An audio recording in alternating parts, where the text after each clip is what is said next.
Good morning, ladies and gentlemen, and welcome to the North Atlantic Smaller Companies Investment Trust presentation. We have a number of attendees in the room and a significant number dialing in online. Throughout this presentation, online investors will be in listen-only mode. However, questions are encouraged and can be submitted at any time via the Q&A tab situated on the right-hand corner of your screen, or if anyone is dialed in via NASCIT@walbrookpr.com. I'd like to remind you that this presentation is being recorded and would now like to hand you over to Christopher Mills and Nick Mills. Good morning, everybody. Thank you so much for coming, particularly those of you who made the effort to come to the room. The purpose of today is to explain North Atlantic Smaller Companies Trust, the relationship with Oryx. We also thought it might be interesting for some of you to hear how we engage with companies, because we're very different from most institutions. We have board representation on a large number of companies that we invest in, and in many cases we certainly are passive. So North Atlantic today is about a £780 million investment trust. Oryx, it owns about 53% of Oryx, which is about £250 million fund. And the interrelationship between the two would be that Oryx basically is the primary investor in companies with market caps of between, shall we say, 100 million and 400 to 500 million. It has a very small unquoted portfolio, which it really got out of its investments, where North Atlantic has a much larger, broadly diversified private equity portfolio, which we're going to discuss with you today. North Atlantic also invests in bigger companies than Oryx, and North Atlantic also comes to assist Oryx when it needs the firepower to create change in a business. So they are different, but there is overlaps, and during the course of this presentation, we're going to take you through some of that are overlapped, and then some of the direct portfolio holdings in Oryx which have nothing to do with any investment in North Atlantic. We're also going to talk in some detail about the unquoted portfolios. Obviously in Oryx that'll be very short, but North Atlantic we tend to give quite a lot of detail. So we talked about shareholder engagement. We like to think of it as engagement, so I don't get rid of that. Engagement rather than activism, for the very good reason that if we're doing our job well, then you don't really get to hear about it. We try to avoid annual general meetings, although that's obviously sometimes not so possible. So in the recent investment in PRS REIT, which I'm now on the board of, the board did not believe at the beginning that we had the support of nearly 40% of the shareholders, and they seemed to have a support of 13, and that was all they had. So our supporters did call an EGM, and when reality hit, the EGM got cancelled. The chairman was shown enough dignity to stay to the annual general meeting, although he doesn't attend board meetings anymore. I just think he's collecting the money, which is kind of sad. And obviously it's in the public domain that we've appointed an advisor to seek out offers for the business. So that was sort of kind of more brutal one. A more engaged one would be, by way of example, Cars Milling. So Cars Milling was a lifestyle company, and we are the largest shareholder in it. It's a lifestyle company. They appointed a man called Parker, who had been a failure at Deborah, to become the chief executive. His logic for doing was he happened to have a house in Cumbria near the head office, rather than bring any expertise to the business, which he had none. They shouldn't even have a head office in Cumbria because they have no business there.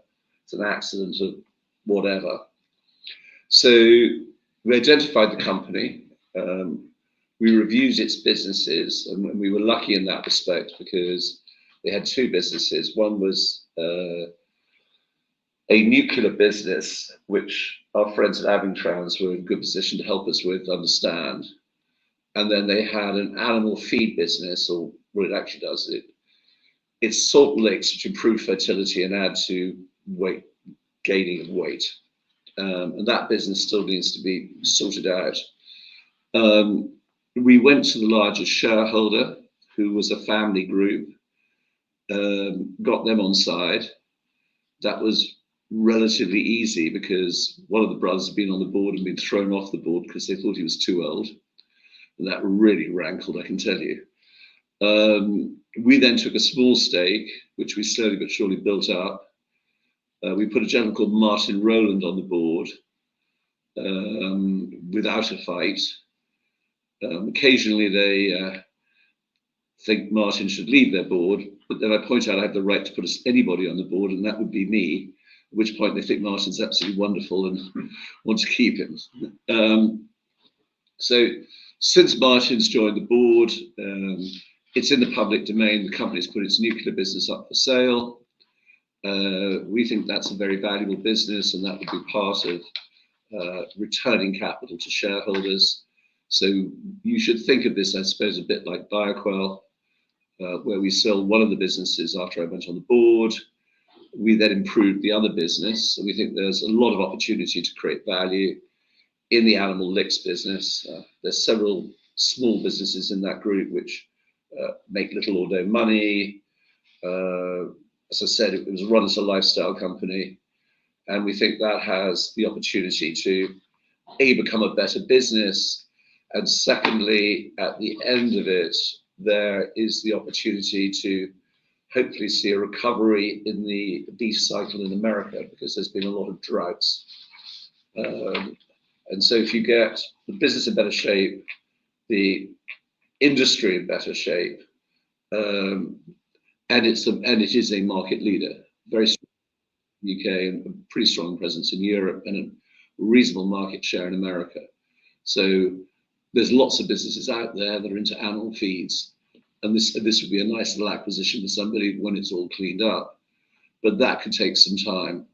So if you look at the company from our kind of perspective, it's the pension fund deficit's resolved, it's got no debt, it's got 5 million in cash approximately, it's got about 5 million of excess properties, and it's got a lot of opportunity to do a self-improvement program over the next 2 to 3 years, and an opportunity to sell a business that's in good position at the moment, hopefully at a very good price.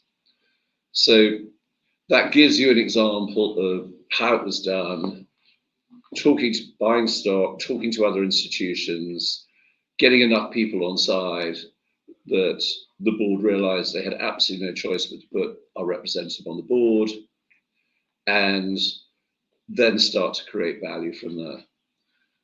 I'll just do NIOX on that subject as well. Yeah, okay. I think so. NIOX is a cross holding. There's 35 million shares in NASCIT, and there's also 35 million shares in Oryx. This was a company that was severely mismanaged. The CEO was called Steve Harris. It was largely funded by Neil Woodford, going back in the day.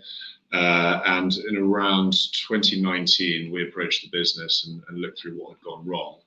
The crux of it was that they'd spent a fortune, were continuing to spend a fortune on a cat allergy drug. The core business is pheno-testing, so it's med tech. You blow into a device and it tells you nitrogen in the lungs for asthma diagnostics. It's a best-in-class product, best market share in its space, and I mean the quality compared to its sort of number 2 competitor is miles apart. So we approached this business, took the stake, installed an exec chairman called Ian Johnson, who's a man that we've worked with several times in the past, who's a very efficient restructurer of businesses. And in fact, he was the person who went and sorted out Bioquell. So we've worked with him on a large number of occasions where, first of all, was Celsius. We then did, might not get quite all in the right order, Quantum Pharma, which we sold to Clinigen, and ironically went on the board of Clinigen and got that taken over, where Odysseum was a big shareholder. He then did Cyprotex, which again he turned around. He then did Bioquell, and he did Ergomed along the route, which got taken over. He's a very seasoned restructurer, and the businesses tend to get sold when he's done his job. So I joined the board of NIOX as well. The shares were about 18 pence at the time. And the issues he identified were, again, this company was losing 20 to 25 million of cash a year spending on this cat allergy product. There's about 120 million of net debt on a market cap of 60. Pretty horrific. Ian's first port of call was to call AstraZeneca and relicense the cat allergy drug back to them in exchange for wiping out the 120 million of net debt. So and there was another product he put back to them again. There were two drugs. So they both went back to AstraZeneca, and suddenly you had a clean balance sheet. You had a very strong product. He went about restructuring the entire business, taking cost out. And the business today is about 65 pence a share from the 18. It's got a market cap around 260 million. And last year alone, it's returned about 36 million pounds of cash to shareholders. It's generating about £1 million in cash a month. So they've just returned 21 million in a tender offer at ATP, which is a significant premium to the share price. They've done a special dividend of 10.5 previously. So essentially, you're looking at a clean business today that's growing nicely in the US. The margins are substantial. It's a best-in-class product. And all of this excess cash they're generating, they have no intention of going out and doing any acquisition with it. The cash is simply returned to shareholders. And it has a 600 million tax loss carry forward, Mr. Woodford. And it has a 600 million tax loss carry forward, so your profits are protected from the tax. On the principle of the way in which you engage with companies, Peter asked the question, how critical is Christopher Mills personally to both NASCIT and Oryx? Could you say something about the wider team and succession if when, maybe sometime yet, I hope, Christopher Mills retires? Could you expand? Okay, well, the way it kind of works here is we have Richard Staveley, who looks after Rockwood. And Richard typically invests in companies up to 100 million. But there's overlap on both sides. Then in the middle there is Oryx, and then above Oryx there's Stuart Widdowson and his team, and they look at 500, 700 million upwards. And then NASCIT goes a bit beyond that, but that's very, very liquid stuff. So stuff like TPI Cap, which is a £2-3 billion company. I'll explain why we own that in a moment. Nick's background, he can speak for himself. So going back to university, I did undergrad business school in Boston at the Carroll School of Management, and then joined a firm called Gabelli Asset Management, which probably wouldn't mean much to UK investors, but it's about a $50 billion AUM business, dozens of mutual funds, closed-end funds. And I trained under Mario as well. I did a few different roles, but my primary one was as a research analyst in the industrial sector. I then joined Harwood after 5 years in Gabelli in 2019, and my primary responsibility has been the co-management of Oryx, which I've now done for 5 years. I've taken board seats on a few PLCs. I'm on my 4th PLC now, and again, my day-to-day is visiting these companies, finding new investments. I also collaborate with Richard Staveley at Rockwood, and we all talk to each other in the company. It's not just isolated Christopher, myself, and Richard. We're all sharing ideas, discussing strategies and what we'd like to do. So it's a very communicative building.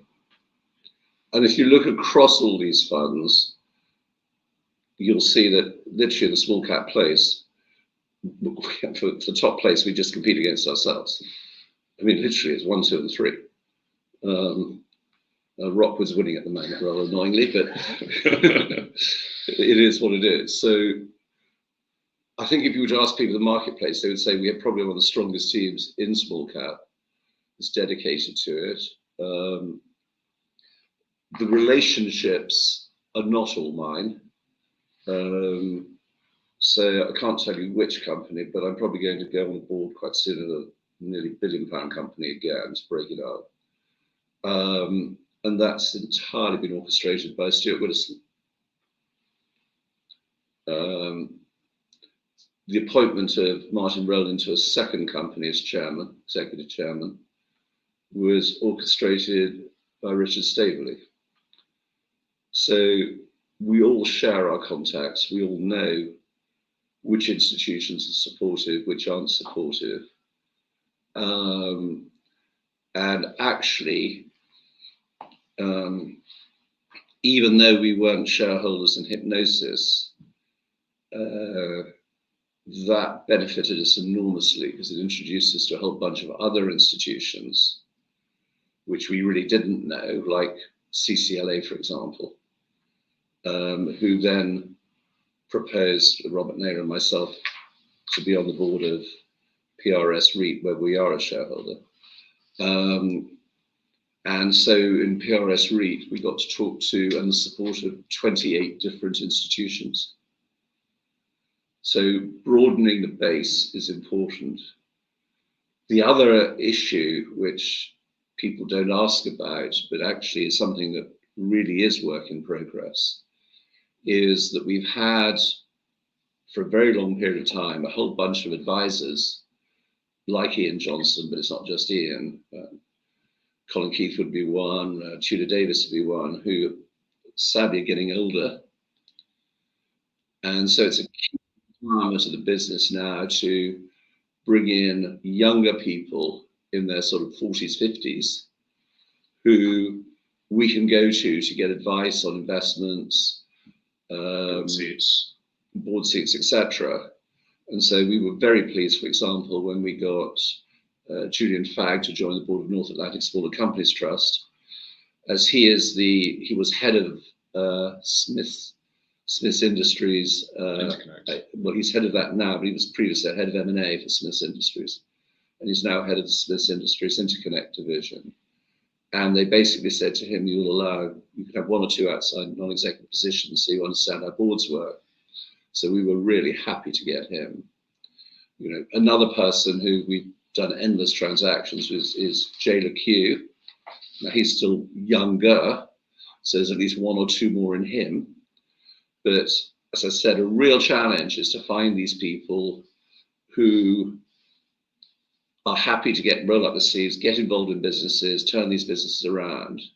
And in all fairness, they can make a lot of money. So Tudor Davis, for example, well, he turned for us 3 or 4 million into 120 million, but he did make 12 million himself along the way.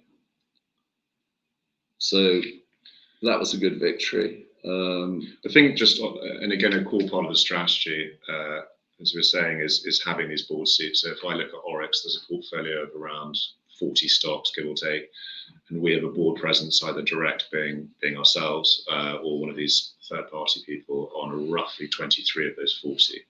So we do know what's going on in these companies when we invest in them. We like to know what's going on in them on an ongoing basis, and I think that actually makes what we do at Harwood quite unique from other fund managers who, you know, I'm sure do their due diligence, have strong understandings of the businesses, but they don't have board presence to steer the ship, I think. And also, in lots of cases, they have much broader portfolios, so not as focused on the investments. If you have 200 different investments, frankly, that's 400 meetings a year. You know, how much do you really know about that business? So who's Mr. Naylor? Who is he? What's his role? Oh, he basically, well, the way it works on Hypnosis is he's very good at going around the institutions and rounding them all up. And my role at Hypnosis was to dream up the strategies that would really piss off Blackstone the most, which worked quite well. And one of the reasons I think PRS REIT, we managed to persuade the manager to, change the terms was, they realized they wanted to act in the best interest of the shareholders rather than have a war with the board, and which they did voluntarily. So that was a good outcome for all the shareholders, because as you might have seen, they've reduced their management contract from 5 years, or 4.5 years now, 4 quarters, to 1 year in the event of a takeover bid. And you could argue that added about 20 million to the value of the company. Is it getting harder? I mean, given the success that NASCIT is and has been, to kind of move that needle? I think you said it's now 780 million. That all those sort of great value opportunities you see in the small cap sector, I guess you have to go a little bit sort of larger now to move that needle. And is that a more competitive, more efficient marketplace? Well, you'd have thought so, but I suppose our biggest market cap is TPI cap. But in all fairness, when we found it, it was much smaller. I mean, it's more than doubled since we bought into it. The investment logic for buying into it at the time was they have a business called Parameter, which was worth more than the whole of the market cap of the company. You could say, well, how could you address a very large company like that with your limited funds? And the way you do it is we didn't need to, because when we explained it to them, they kind of got the gist. You create 100 subsidiaries and you put 10 shares in them. If 100 shareholders want to put something on an AGM, as opposed to an EGM, they can put a resolution to an AGM, which has the same impact. Not many people know that, but I promise you it works. So if you take TPI cap now, they realized they had to do something, and we weren't the only shareholder saying this is ridiculous. So it's in the public domain. They are considering some transaction with Parameter, either an IPO, which I think is the more likely outcome in the United States, or a possible trade sale of part of the business. We've got a subsequent, well, it depends on what happens to their share price, but either a big share buyback or return of capital, depending on what happens to the share price when they announce this. So I think there's with those larger market caps, we also look for special situations. So ICAP came across our radar because there was an open letter from a severely disgruntled shareholder. Another one we have is Elementis, which is a 700-800 million market cap. Now that was owned by Stuart Widdowson and his fund, and he looks at larger market caps. But again, there was an open letter written saying this has been mismanaged. The board have been asleep at the wheel. This needs restructuring. So things like that, we'll see and go, okay, we quite like that sort of thing. And by the way, it's from a very unusual source. It was someone like Franklin Templeton, who never write letters like this. I mean, they aren't activists in any way, just the extreme frustration of shareholders at Elementis. And the board of Elementis continues to get bad letters from shareholders. In all fairness, they've announced they're going to sell the talc division, but the problem with that is that will just expose how incompetent the CEO's been, because the loss is going to be huge. I mean, they'll have to write off hundreds of millions, sadly. So there's usually a trigger, and we're always observing what's going on. And if someone else wants to be bad cop, we're very happy to go alongside. I mean, another example would be Restore, which is a larger market cap for something like Oryx. This is physical storage. But that's also when NASCIT's involved. So we're slowly building a position, Restore. If you keep going, Nick, I'll explain the logic to it. So the holding is fairly similar across NASCIT and Oryx. The total would be around, 30 million. There's 14 million in NASCIT, 14 million in Oryx, 28-ish. Restore was managed by a man called Charles Skinner, who was there from 2012 to 2019. He was a very good operator, understood costs, and I think the short answer is the board wanted to do a bit more. They wanted to do some acquisitions. He was very against this proposal, thought it was probably a waste of money, didn't see anything in the space he thought worth acquiring. He got pushed out of the business. The board got their way. They did a string of silly acquisitions. The margins collapsed. What happens next is Charles Skinner's brought back into the business. By the shareholders. And by the shareholders, and that's when we approached it and saw that there's significant. And that was because Richard Staveley's known him for a very long period of time. Yeah. And one of our issues is, once he's turned it around again, we want to make sure it gets sold this time rather than have a new management team brought in. So we think the private market value is comfortably in excess of £4. Our average purchase price is about £2.20. The shares around £2.70 at the moment. Okay, so you know, if it drifts back, when it drifted back actually pre the budget, because people were concerned about it's an AIM stock, we bought some more. He's doing an amazingly good job of cutting the cost base. So when he was CEO, there were 7 people in headquarters, then went to 57, and it's back to about 13 now. He's closing down sites which will have 2 millions in EBITDA. It's a highly cash generative business. Integrating some of these sites again. I mean, he knows the business so well, and so it's very easy for him to spot exactly how this thing has been. And so, if that all kind of panned out as it seems to be going, what do you think could be the returns to NASCIT approximately? I mean, would that move the needle? Yeah, it would be, well, 10, 12 million profit. Yeah. So, I mean, I think one of the points to bear in mind is that, I mean, particularly last year, one of the reasons performance was so good last year was I think we were pretty instrumental in actually creating 7 takeover bids, and we had 10 in total. I mean, I alone did 5 that I was on the, no, 4 that I was on the board of. Because SureServe went, 10 Entertainment went, Crestchick went, no, he was on the board that one. So obviously Hypnosis went, and when Curtis Banks went as well. So as you can see, we're not just sitting there holding these things, because the biggest risk you have with a small cap is you get caught in a value trap. And you can't get liquidity, you can't get out because there is no liquidity in the markets at the moment. The small cap fund managers are still bleeding money, which gives us, with permanent capital, a massive advantage, because we can, you know, get things where people are false sellers.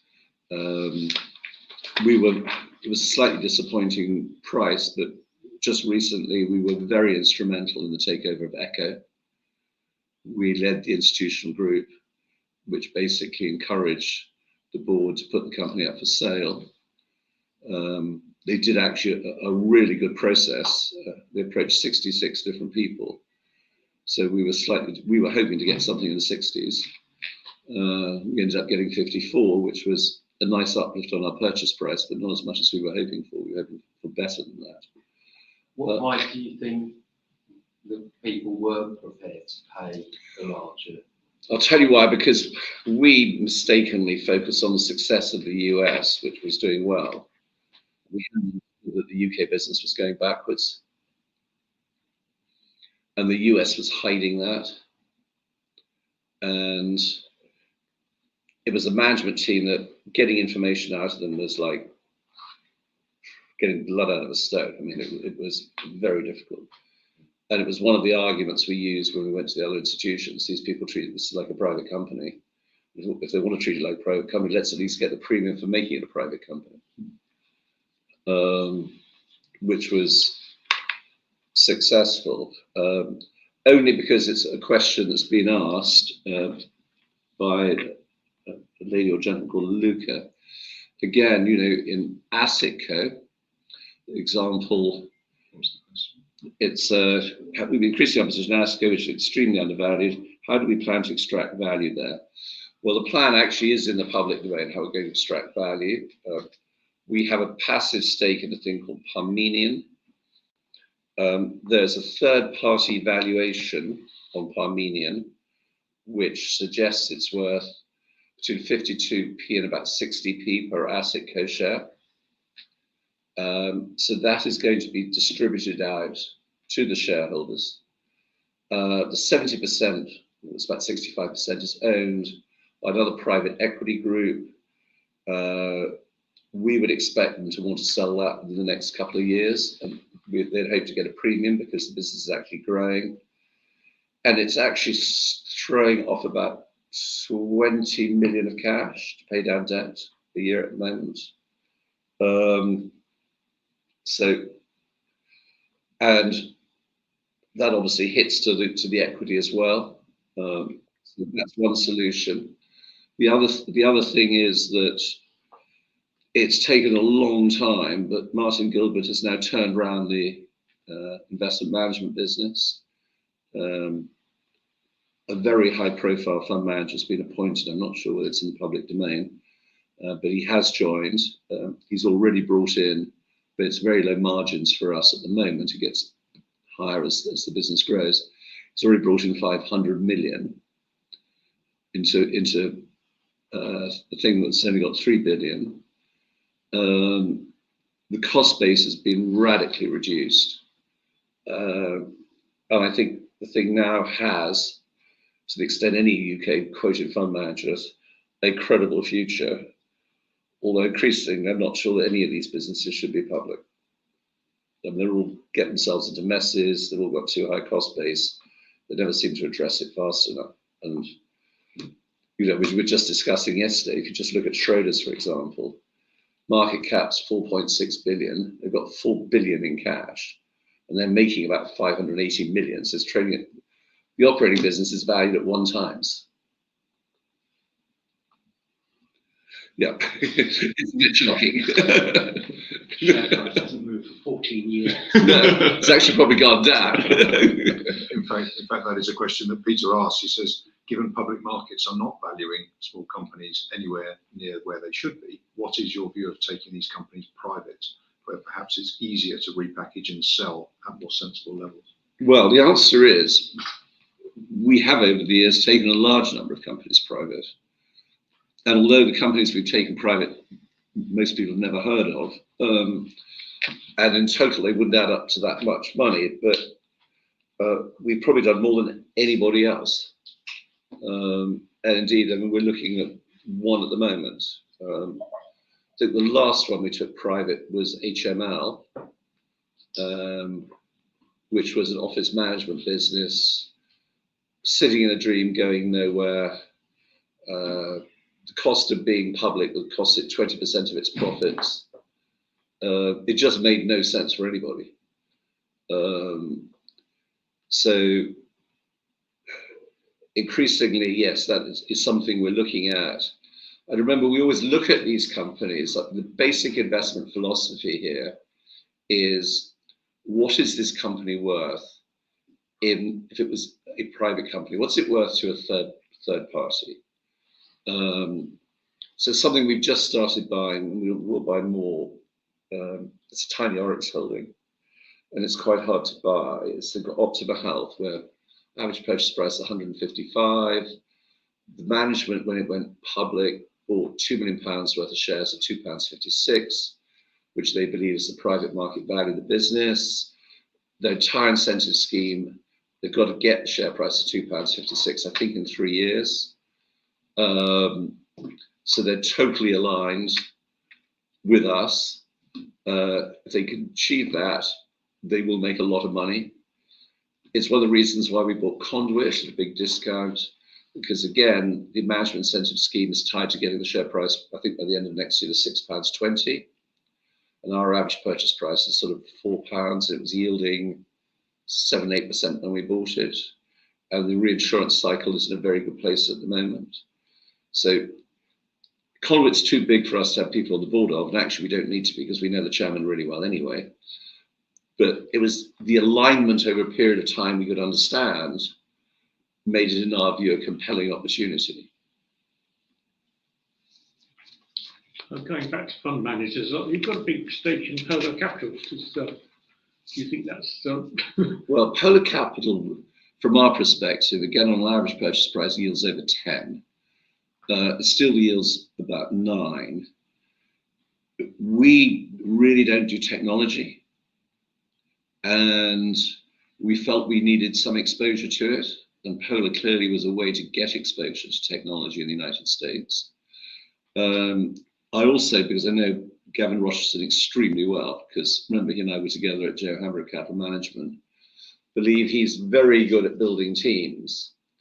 And I think the difference between a Polar and a Schroders is Polar has defined product which they can sell. They're not just into everything. So I believe he will build that business very successfully. And again, it's sitting on a ton of cash too, not as much obviously percentage of the share price as Schroders. But I think that's got an agenda to get from A to B to C, which most of the fund managers sort of don't have, if that makes any sense to you. And obviously we have a stake in Frankel Topping, and that's again a very, very different story to a traditional fund manager. So if you look at Frankel Topping, well, the core business is an IFA. Now the IFA industry at the moment is completely messed up. It's a disaster. You shouldn't go near any of them. The reason why Frankel Topping is different is it's very specific into two markets. The first market is clinical negligence, and the second market is trauma. Now, for funds under management, those are both growth markets. They throw off about £2.5 billion a year of new funds under management. And the story in Frankel Topping is we believe we can grow our market share from 5%, we're now up to about 8-9% to 15% over the next 3 to 4 years. And that has been done by basically backward integrating the business into business services. So when you fall off your motorbike and you're a vegetable, you get sent to a trauma centre. At the trauma centre, your family gets pastoral care, and that is provided in 40% of all trauma centres by Frankel Topping. Now that business in itself isn't very profitable, but amongst the services you get is introductions to law firms, and Frankel Topping chooses which law firms are on the panel. Now those law firms cannot undertake to give the money to Frankel Topping, so that's against the law, but what they can do is undertake to put Frankel Topping on the beauty parades. So Frankel Topping competes against Charles Stanley, Investec, Rathbones, but it historically wins about 50% of the beauty parades it goes on. And it does that because it has very bespoke products for the very vulnerable clients it's looking after. It's in the public domain that the company was visited by the FCA for consumer duty. That has now gone away, but needless to say, they found a way to take $500,000 off our profits. Whoever they turn up with, I promise you, they're going to take something off you, because that's just their mindset. Nothing you can do about it. If you've got a regulator after you, you just simply say, how high do I jump? Good things that the thing they really disliked, which cost us, was the joint ventures with law firms. So those all had to end. The thing that surprised them, because they came in thinking that all our clients were extremely vulnerable. Well, they are and they aren't. Actually, 70% of our clients are actually court-appointed people who then look after the client. So we're not reporting to those very vulnerable people at all. We're reporting to professional court-appointed trustees, which really differentiates us. And actually, our clients take us a whole lot no more vulnerable than any IFA's clients. We then have a whole bunch of other services, which gives us more point of entry into that client. So hopefully they see Frankel Topping through their whole rather unfortunate experience, doing a good job for them, and therefore feel comfortable we get the funds under management. So Frankel Topping funds under management are growing organically at about 15 to 20%. And there is an IFA in the country that can say that. Could we possibly look at a couple of individual companies? We've got some questions that have come in, and this is probably one for you, Nick. But Simon asks, the share price of Hargreaves Services has been undervalued for a long time. Mm-hmm. How and when do you think the value will be unlocked? Well, that's a good question. We're working on it now. Sorry, just to make it clear, Nicholas is the director of Hargreaves Services, and I'm a director of Frankel Topping. So I'll be careful what I say, but what's been put into the public domain is that we're essentially an asset realization stage. So how do we get value out of this business? First investment was 2016. This was historically known as a coal trading business. It now has 3 prongs. There's a land portfolio, which we estimate to be worth £2.50 to £3 a share. There's a services division that has things like earthworks, clinical waste, aggregates, all that sort of thing. And then there's a German JV, which we have 86% stake in the economics. That has a few elements to it. It takes basically steel dust, runs it through a blast furnace, and you get pig iron and zinc on the other side. There's a trading business in there and also a coal pulverization business. In the land portfolio, what we've identified is we have huge swathes of land up in Scotland that onshore wind farm providers would like to own. We had this portfolio basically in the book at about £8 million. It was independently valued at a base case of £40 million. So how do we unlock that value? We sell it. The way we look at this business, I think the share is about £5.65 at the moment. And as we realize this value, which is what it holds today, this is not including any form of growth across any of the businesses. This is what it generates physically today. We estimate to be valued around £8 a share, probably growing to £9 a share. So what will happen over the next 3 years is we will progressively realize these assets as and when. The timing on that will be lumpy, but what has been declared as the first tranche of renewable is up for sale, and we estimate it to be worth £10.5 million. So that's just one piece of renewable that the whole lot was valued at 8. So you're getting that instant uplift. And you would have seen there was an announcement of a dividend. That creates a lot of interest from institutions because we're returning 36 pence a share against a £5.50 roughly share price. That is completely underwritten. A lot of that is capital coming back from Germany that is being ring fenced.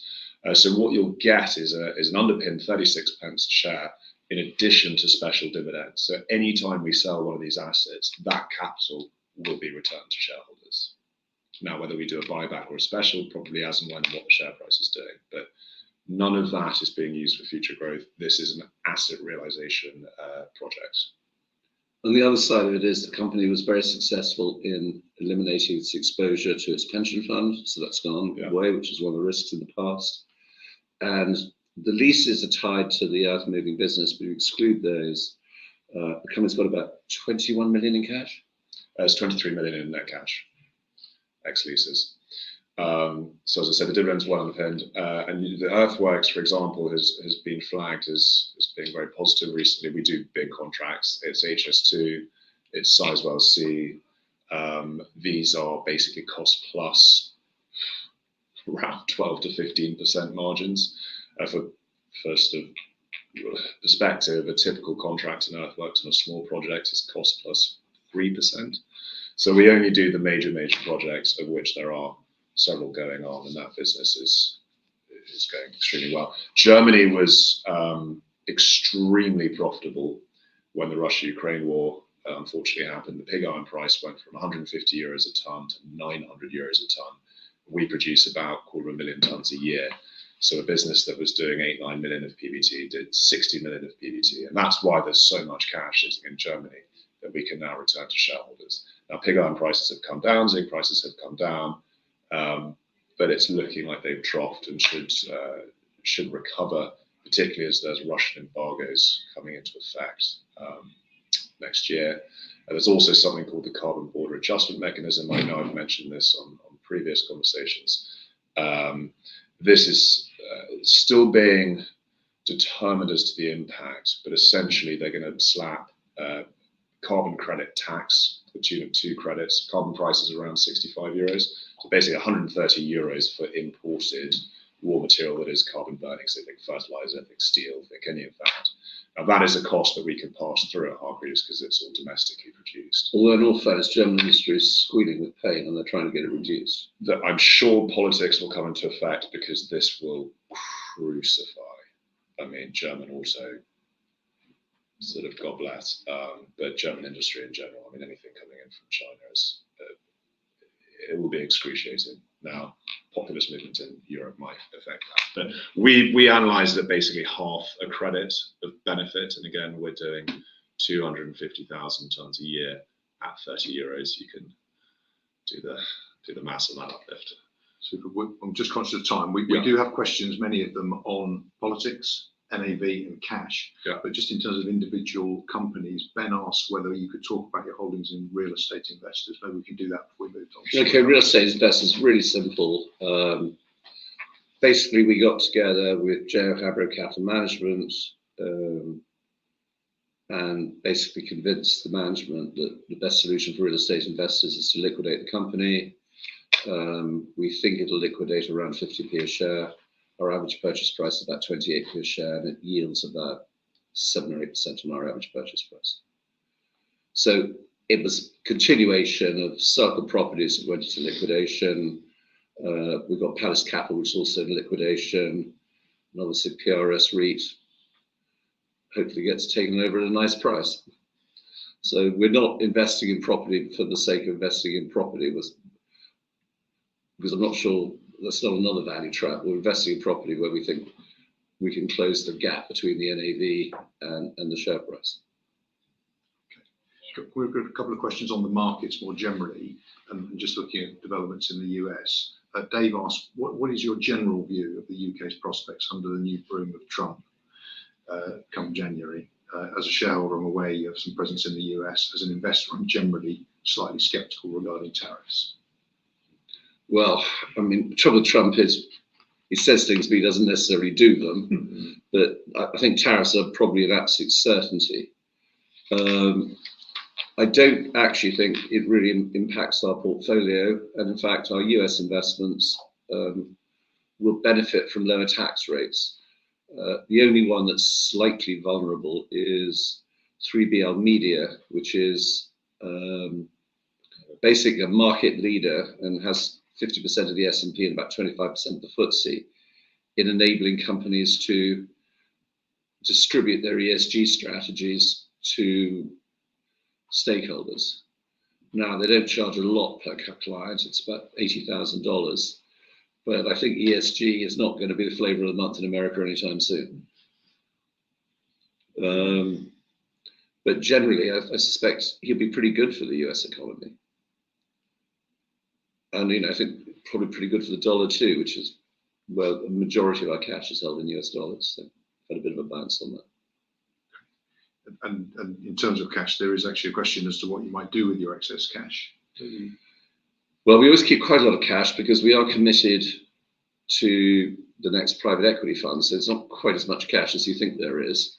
And that fund is already looking at 3 possible investments at the moment. We always need some because we want to take a big position because something comes up. So, not going to tell you which one, but it's a company that we would love to buy a 10% stake in to add to our existing stake. And that would cost us 15 million quid if it came up. And we know the company backwards, forwards and sideways would really want to buy it. So we have cash. And the other side also, if you look at the cash, is without preempting it, we will be paying a dividend again this year. And that could be easily 10 million. So we're not going to go and borrow money for that. And actually have no choice to pay dividends because of the requirement to maintain investment trust status. So, and Oryx has no cash. In fact, it's actually got some debt at the moment. Now that's anticipation of 2 takeover bids cash coming in. So cash will be restored as they do. Which is about £15 million.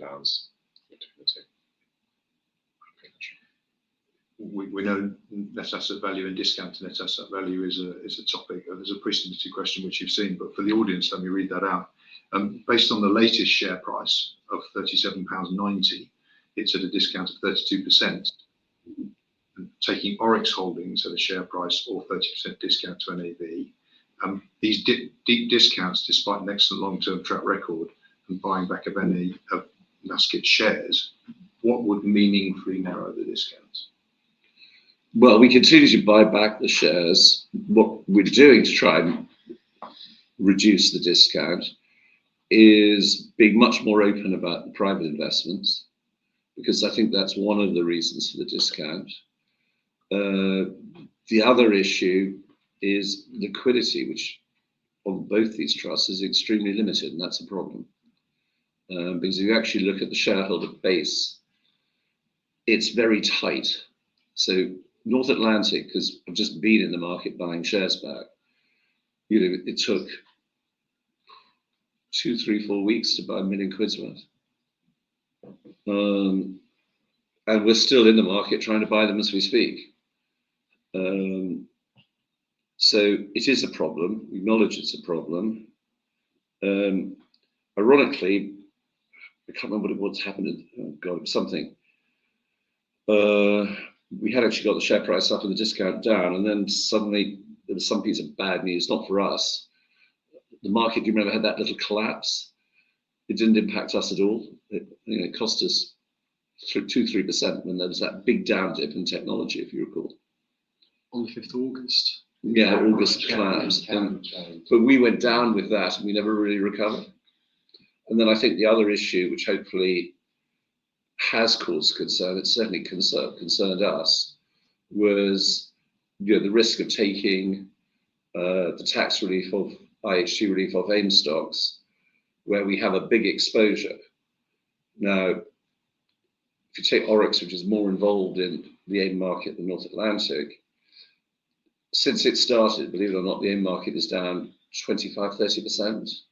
Well, Oryx over the same period is up 20 times. I think higher capital gains taxes will encourage people now to go into a fund like an Oryx if they want small cap, because they're getting a portfolio. We think a very good portfolio, and what it's worth, my wife has bought £500,000 worth of Oryx in the last 2 or 3 months. So either I'm going to not get much for Christmas, or hopefully it'll be continue to do well. So that problem is behind us now. I think hopefully we will be selling 1 or 2 things in the near future, which will accelerate the buybacks on both on the unquoted and indeed some of the quoted, which will accelerate the buybacks. But I think it's worth pointing out that in both cases, both in Oryx and North Atlantic, over the years, we've bought back about 50% of the share capital. So we're not adverse to doing it. We're not trying to hang on to the money if we don't need it. But as we get bigger, the deals get bigger. And if you take our largest holding at most Hargreaves Services, we'd be potty to sell at £5.60 if you think the thing real value is £9. And that's how you do change the needle, because that would be £3.50 times, that would be £20 million of uplift. Along a similar theme, Robin asks, is the shrinking of public markets a concern, particularly in small caps? Yeah, it's a big concern. One of the successes is we get companies taken over, but the corollary of that is we're reducing the ultimate gene pool.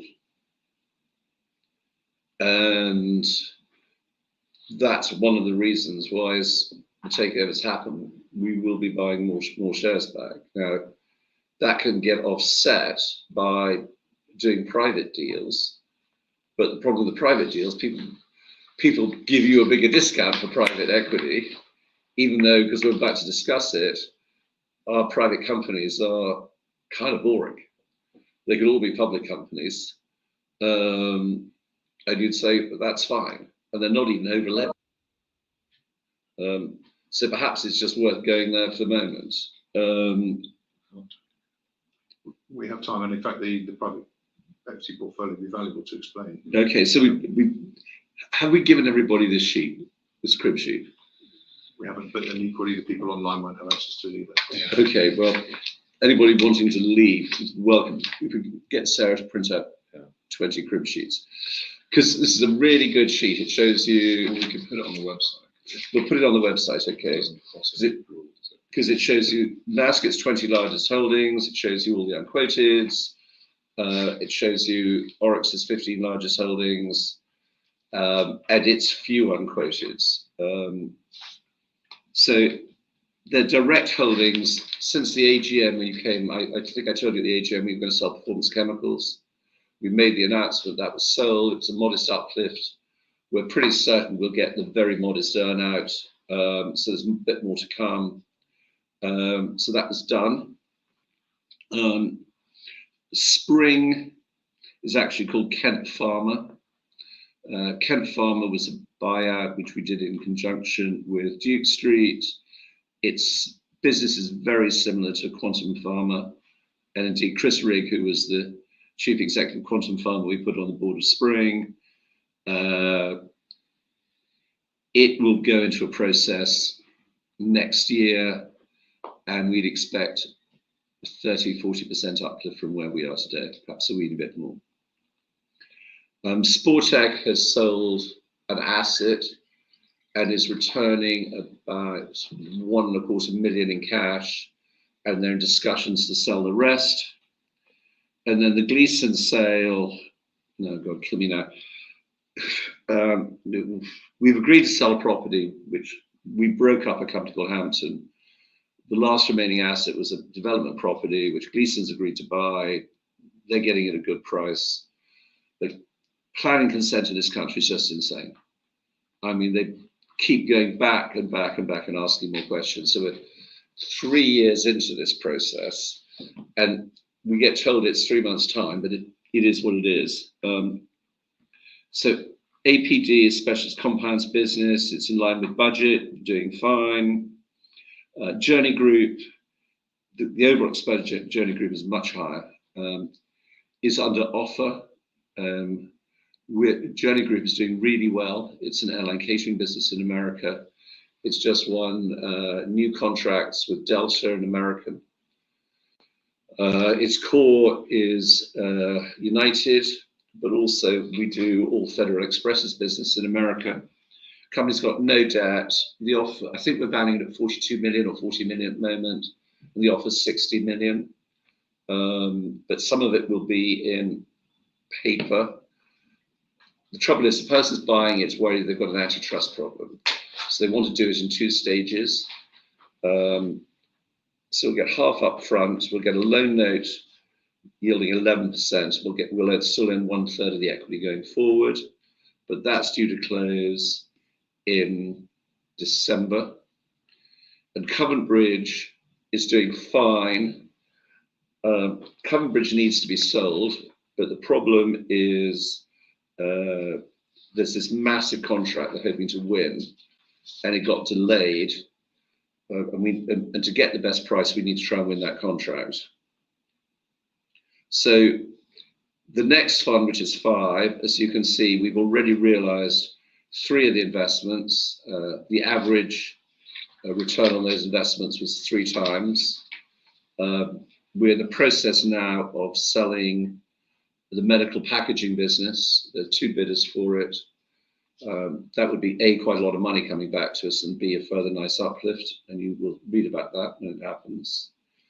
3BL Media is beating budget. The problem child is Fulcrum, but that's been written down, but it's now coming back. Fulcrum should be brilliantly placed for all the expenditure that's going through to enhance the infrastructure of the electricity supply industry, as it makes waste stages and things like that. It was mismanaged. We brought in new management. They turned the business around. We're very optimistic that not only will we get our money back, but we'll also actually make a profit on that. Waterbox is a relatively small investment. It's growing very rapidly. And what it does is it's water in a box, but it's got advertising around it. Waterbox has no debt. Well, actually, Fulcrum has no outside debt. Nor does 3BL Media. Medical packaging has a bit, but not a lot. So basically, it's a virtue signaling water box. So you have Ferrari water, Calvin Klein water, Nike water, Federal Express water, recycled. So Source Bioscience is one of the ones that really matters because we've got a lot of that in the equity. Source Bioscience has no debt. We're currently valued at 55 million. Sorry, that's not true. Currently valued at about 70 million pounds. There are 2 businesses left. One is a genomics business, which should be worth somewhere around 15 million pounds, which values the core business with the pathology business at 55 million. That business this year will do 8 million of EBITDA. It has already won sufficient contracts to do 10 plus million next year and should exceed that number. And we've turned down a bid for that business already of 100 million because we think we can grow that business to 200 million over the next 2 to 3 years. The reason why it's doing so well is, A, we are the dominant provider of digital pathology in the country. Secondly, the NHS, we are the largest pathology business, independent pathology business in the country. Secondly, the NHS is absolutely screwed up. The backlog is off the planet. Pathology takes 7 years to train to do, and there are people all retiring. AI will help, but it won't solve the problem because these things are too complex for AI, at least at the moment, by a long way. So human is always going to have to intervene in this, because getting this wrong, you kill somebody. Because you're telling someone they might not have cancer in their breasts when they do, and if you miss that by a year or two, you're really hurting somebody. So we're very excited about that business, and it will generate lots of cash. SMT basically is another components business. It is only one of 4 companies in the United States that can do testing for parts to prove they aren't forgeries. It's a complex business, and they've just upgraded it, so they now think they're the best in the United States. Well, the problems with the business is it can be quite lumpy. So we're waiting on a very big contract for the electric boat program, submarines. And then the other one that really, really matters is Crest, because we have a very big position in Crest, both directly and indirectly. So Crest is 3 businesses. Collectively, this year they'll make it about, I think the enterprise value on this thing is about $72–74 million. And collectively this year we expect them to do about 15–16 million of EBITDA. Now that is split specialty food ingredients, which is a really, really good business. They are the dominant supplier in the United States of stabilizers for cheese. You can't do cheese without stabilizers. It's a tiny percentage of the cost of the cheese. So it's price inelastic. Now, it's not totally price inelastic because when all the ingredients went up, we asked for a big price rise, and surprise, surprise, the big customers come back and said, well, the ingredients have fallen, so hopefully you're going to give us a price cut. But the margins are extremely good, and this is the sort of company that Tate & Lyle just paid 13–14 times for. The other 2 businesses aren't as good. One's a food packaging business, one's a food manufacturing business. But having said that, they've just won a 5-year contract to produce and package hamburgers. And that will require 8 million of capital expenditure, but generate additional 4–5 million of EBITDA per annum. So the agenda when we did this company was to build it. The background of how we got the deal is that we have a specialist food person in the United States. He doesn't play many deals, but the last one he did was Santa Maria Foods, which was a big victory. And it so happens, because he's very close to retiring, in fact, he has retired, that he lives in this tiny village in Illinois. And there were 2 wealthy families in the village, his and the guys who own this business. So they went to him for his advice as to what they should do with it. And he said, look, eventually some private equity or somebody's going to buy this thing, but you, the family, need to distance yourself from this sale a bit. So I know these people in England that they will keep their word. They will not go and destroy your labor force tomorrow, because this company employs everybody in this town. I mean, the population of the town is 1,000 people. And we have about 600 on our payroll. So that's how we got it outside an auction at that sort of valuation. In fact, the investment bank who we did the deal with, took all his fees in shares because he saw it and believed it was such a good deal. So there's no way this thing is going to get sold anytime soon, but we absolutely believe we will at least treble our money when it does get sold, and we actually expect to do even better. Because once we get to 25 million, the thing's got to be worth 225 million, and put that through a leverage structure. And you don't have to use your imagination to work out how the thing works. And the management own 10% of the company, and the old owners own about 15% of the company. So kind of everybody is aligned there for an exit. And then finally, Mr. Fothergill's seeds. Basically, it is what it is. It's doing well now. EBITDA this year will be up 20%. A guy was brought in from Procter & Gamble to grow the sales. He's doing an amazingly good job. We're currently valuing this thing at about 5.5 times EBITDA. And the outside debt is, debt's less than 1.5 times. So that should get paid off probably by the end of next year. The plan is to try and grow this thing to 8-9 million. And then a company called Central Garden and Pet, which would mean nothing to you, basically has approached us to see if we want to sell it as and when we want to sell it. It's a huge American company.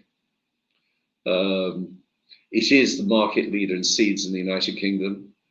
They have 4 different brands, Mr. Fothergill's being the biggest one, but I can't remember the name of the one that does vegetables, but it's also the market leader in vegetables. Before this new guy came in, they made unbelievably silly decisions. So they would put the price on all the seed packets, when seed packets last for years. But if you put the price on the damn thing, you can't increase the price if there's a shortage of lettuces, for example, which there was last year. So now it's all done on coding on price. So I'm very conscious of time. Is there anything you'd like to add to the private equity? And there's one very last question on fees, which I think is relevant, which we'll drop in and then we'll go to close. Okay, and so the only one in Oryx, which is in private equity, we haven't discussed, is GYG. There's a takeover bid for GYG at 64p a share, which is what we're valuing it at. That's subject to CMA approval in Spain, which we don't believe is a problem. There's also an 11p earnout, which is not reflected in the valuation as yet, which would add another 1.2 million to it. Super. Last question on fees, I know it's relevant. Question from John. Is there double dipping on fees for a shareholder in NASCIT, or are the, say, Oryx fees remitted to NASCIT? No, they aren't.